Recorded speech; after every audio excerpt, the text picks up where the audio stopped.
What's up, YouTube? Vampire here. I know I said I was gonna do the Halloween Town deck first. Sorry that I lied.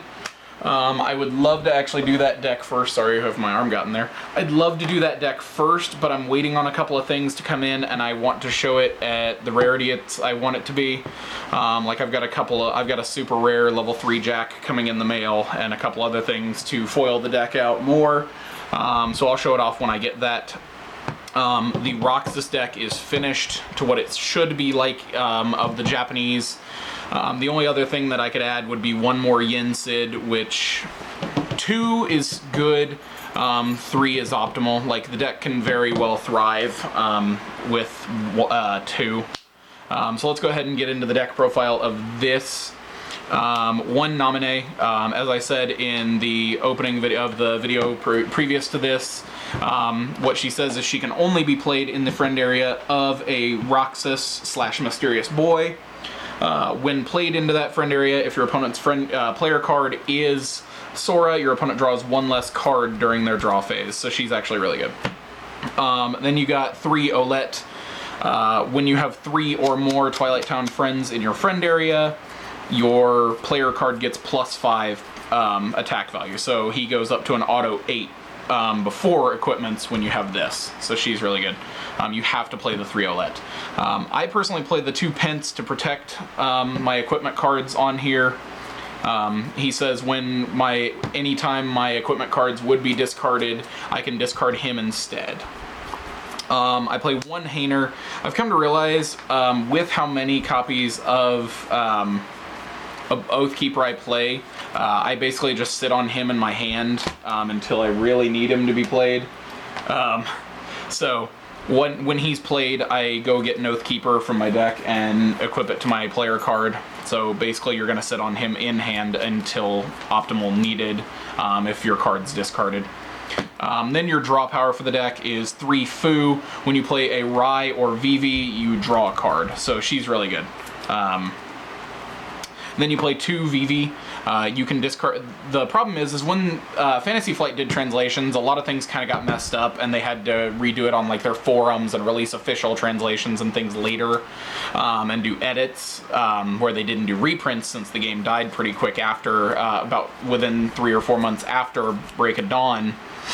What it says is how it's actually worded is this card can only be played with Mysterious Boy cards. If you discard this card from your friend area, to choose 1 equipment card and play and discard it.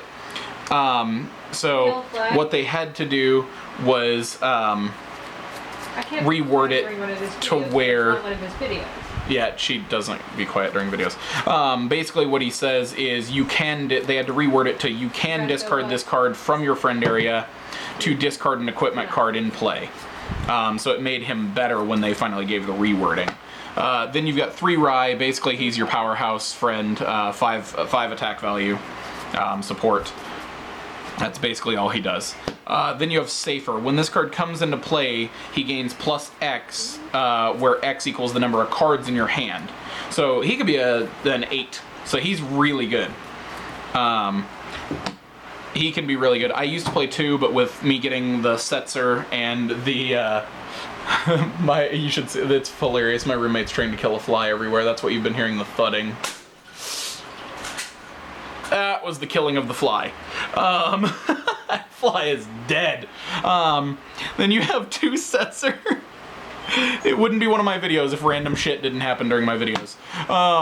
Then you have 2 Setzer. Like I said, its effect states that you can discard this card from your friend area and 2 cards from your hand. He's Hulk Hogan posing now. Discard this card from your friend area and 2 cards from your hand to have all of the effect text on dark cards on your world be nothing. So you make the effect text on your heart, all dark cards and nobody cards on your world, they become blank effect texts. Then you have Yin Sid. 1, the card looks gorgeous.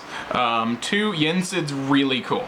3, what he says is this card can only be played in the friend area of a Mysterious Boy. When being played into the friend area of a Mysterious Boy, you can ignore this card's level, which he's a level 5. He's a 3 attack plus value and a 9 magic.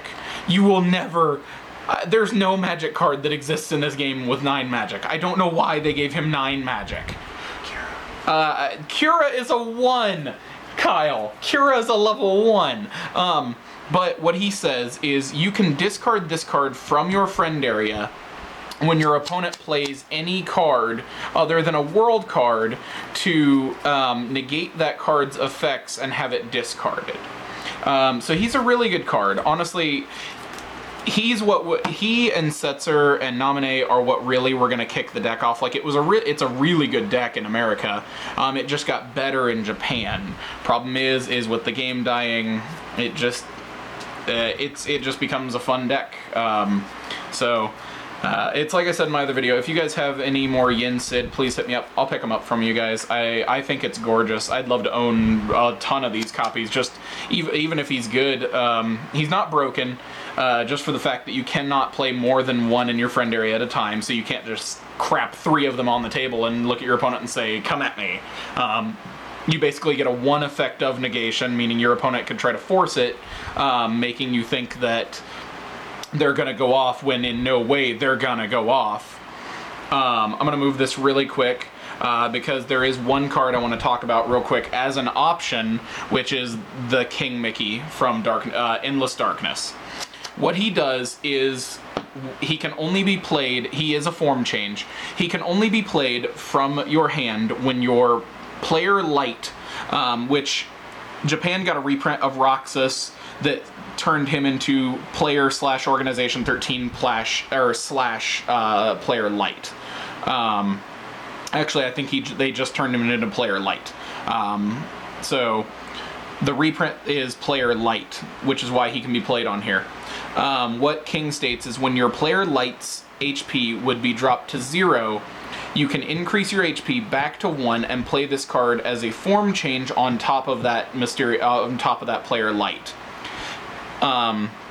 You cannot play any, or you have to discard all of your friends and all equipments in play when you play him as well. Sorry, I'm trying to remember the exact translation of him. Then he states something like you can play friend cards of any level when he's your player card. At the end of your at the beginning of your discard phase, discard this card from the top of your player light card unless he was played on top of a mysterious boy. So basically the deck that he would be played in is Roxas, because at that point, even without equipments, he's a 30 attack value, 0 magic, 0 level, 1 HP, but at that point, you can play any of these friends because you still have the fact of when you have a form change, you're still considered you're both considered the form change and the player, because you go off of that, off your original and the form change, which is a really cool ruling for form change cards. Because you have to go off your player's HP originally to be able to do anything, basically. So he's an option. It's like I said, I wasn't going to take him out of the case to show him in the deck profile. Personally, with how the deck runs, you can run it. It's a good option. But in all honesty, he's just a card there that looks really good. So let's go ahead and bring this stuff back. Get back here. No, you ruined my organization. No. But no, the King's a really good option, but at the same time, you don't have to play the King to make the deck really good. The deck in no way is broken, but it's playable, and it's a really fun deck to play. And then I play 3 Shadow. It's a nobody. You're going to play it. While it's in play, all nobodies get +1 POW. You can have more than 3 of this in your deck. Then I play 3 Samurai because basically this card becomes your constant Ultima weapon with Roxas, because he can be played in the friend area of a Roxas. And then when he's in the friend area of a mysterious boy, sorry, is it friend area? Sorry, I haven't read this for a little bit because I haven't played the deck picked up the deck. If your player card is a mysterious boy, this card gains +5 POW. So when you play this on your opponent's world, it goes up because your player card is +5 POW. So it goes onto your opponent's world as a level 1 12, which is really good. I ended up dropping a few things from the deck because of having to play new things, because of how I had to start playing everything. Because I had to fit in the Yin Sid, I'm sorry, but I had to fit in the Yin Sid, the Setzer, and the Nominee, so things got dropped down by counts. So I dropped it down to 1 Dragoon. Dragoon's still really good. When it's played on your opponent's world card, you search your deck for any nobody and add it to your hand. So basically, this becomes a searchable Ultima weapon, because, like I said, because it's I call it an Ultima weapon because it's only 1 POW away from being an Ultima weapon that you just sit in Roxas's friend area as a threat. I only played 1 Stealth Snake. There's a lot of things that kill it. It's a really good card, don't ever get me wrong. I think it's still one of the most stupid Heartless in the game. Then I play 1 Behemoth. This would probably be changed to a Cerberus if I had more of them. But yeah, Behemoth's really good. I like Behemoth still. Even without Cerberus, I think it's a really good card still. Then I play 2 Oblivion. To play it with a Mysterious Boy as a second equipment, you just have to discard a card, and then it gives him another +3.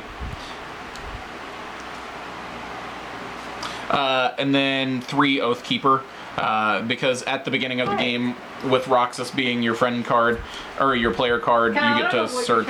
I'm watching a show. You get to search out this card and equip it to him. Then I play the big attack cards, which are Oblivion and Oathkeeper, high attack value. Basically, this deck says come at me, because I'm gonna be big. And then because of, in all honesty, Roxas is a jack-of-all-trades deck. It's one of the most successful jack-of-all-trades decks because of all the high attack and the fact that all of your worlds are so good in this deck. So I play 2 Blizzard because of Vivi, and 1 Vivi and now Yin Sid, and 1 Blizzara. So I probably would increase these and turn them into 2 Blizzara and like 1 to 2 Blizzaga. Probably just like 2 Blizzara, 1 Blizzaga instead. Now that I play Yin Sid, who's got that giant magic value. And then 3 Twilight Town level 3. Search it when it comes into play. Search your deck for a Pence, Olette, or Hainer friend card and add it to your hand. It's really good. It's your primary world card for this deck. 3 Twilight Town level 2. Just the secondary at that point. And then 1 Timeless River to cap that all off. Timeless River states that neither player, when this card comes into play, both players have to discard the lowest level friend card in their friend area. With how much you can control things with this deck, this card is stupid good and amazing.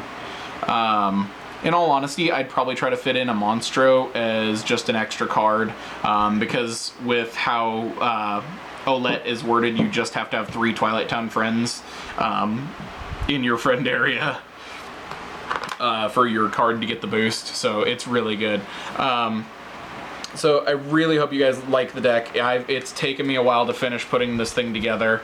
I love the deck, especially now that I've got it as done as it's supposed to be, where it's supposed to be from the Japanese standpoint. Like I said, technically you could play 2 more Yin Sid to cap it off, or sorry, 1 more Yin Sid to cap it off. But overall, it's a fantastic little deck to play. I love the deck to death. It's just really fun. Hope you guys like it. If you guys like it, don't forget to thumbs up, and I will catch you guys later. Peace, guys.